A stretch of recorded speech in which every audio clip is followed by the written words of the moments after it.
They named it after the biggest party on Earth, so you know you're in for trouble.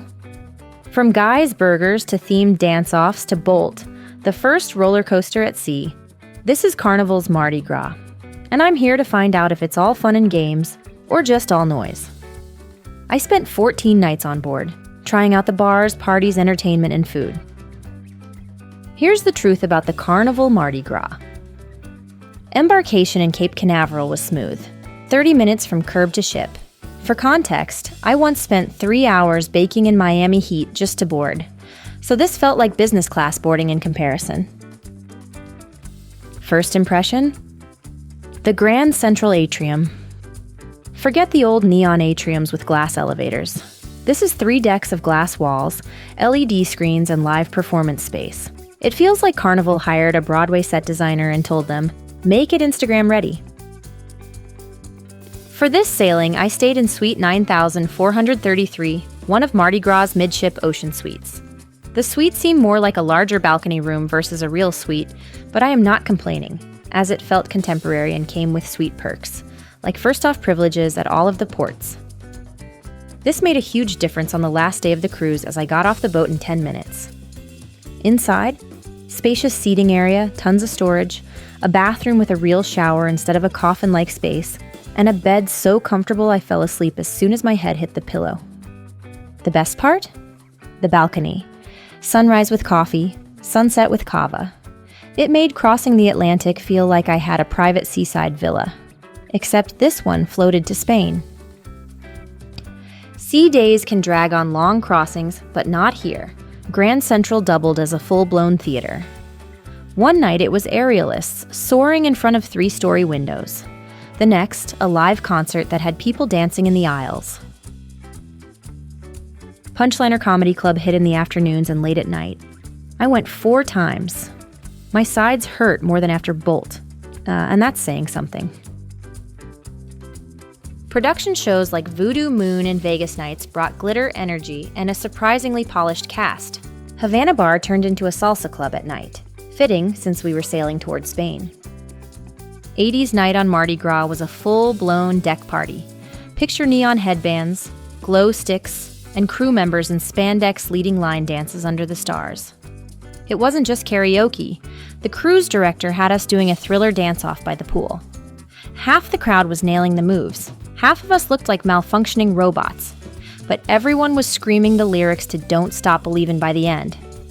If you enjoy the 80s night, you can do it all over again on White Hot Night, just in different clothes and with music from different decades.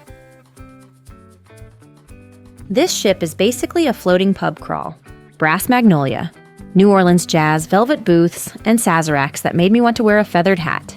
This was my favorite bar on the ship. Fortune Teller Bar, where cocktails literally change color or smoke in your hand.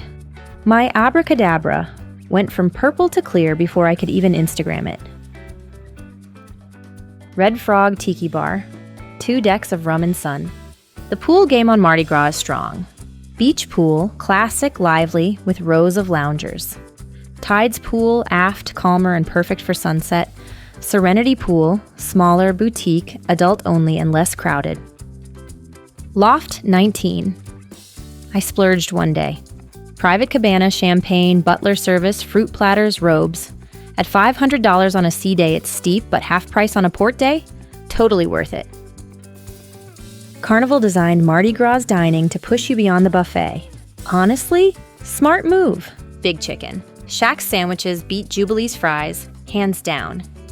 Guy's Burger joint, still reliable, still juicy. And strangely on this cruise, I never encountered a big line. They kept those burgers moving and their customers happy. Street eats. You can find everything from rotating dumplings to kebabs here. For breakfast, they have beignets and donuts, and yes, I ordered both, which was a mistake as the orders are so large that I could only eat half. Pig and Anchor Smokehouse. Barbecue plus Carnival's only onboard brewery. But the stars for me were the special classes I joined at the Carnival Kitchen, the cake workshop.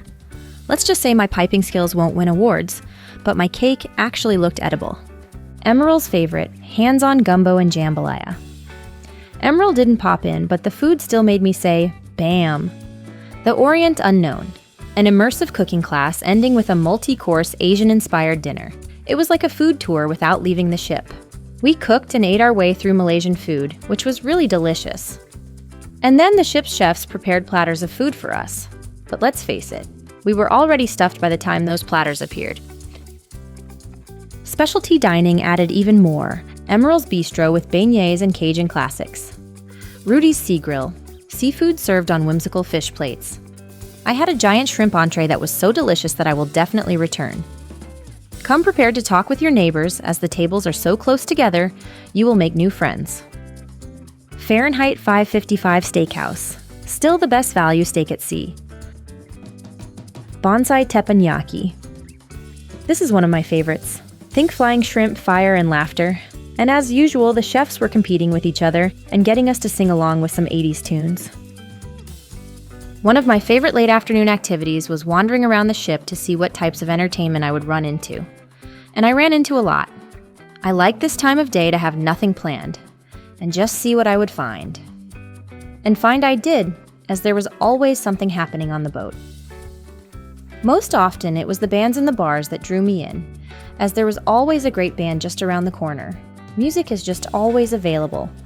But if that isn't your thing, I also ran into people having fun in the casino, deckside playing games, or even watching movies before dinner outside on the pool deck. This really is a ship that has something for everyone. The Cloud9 Spa became my recharge zone. Heated loungers, steam, salt room, and a hydrotherapy pool. After cake decorating and roller coaster rides, trust me, I needed it. The only downside? Crowds. Nothing like fighting for a lounger in a place meant for zen. Celebration Key, Carnival's brand new playground in the Bahamas. Fresh sand, clear water, and still had that new island smell. Tenerife, volcanic landscapes, black sand beaches, and sangria with a view. Cádiz, I headed into the old town for tapas and sangria made at my table, and one jaw-dropping cathedral.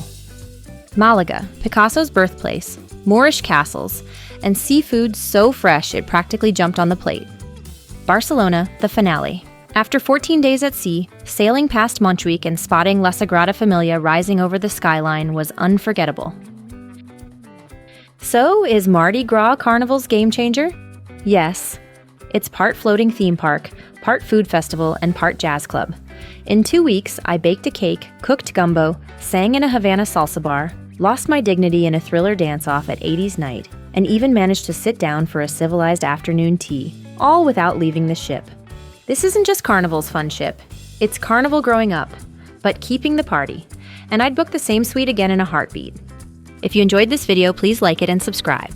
And come back soon, as we release videos every week.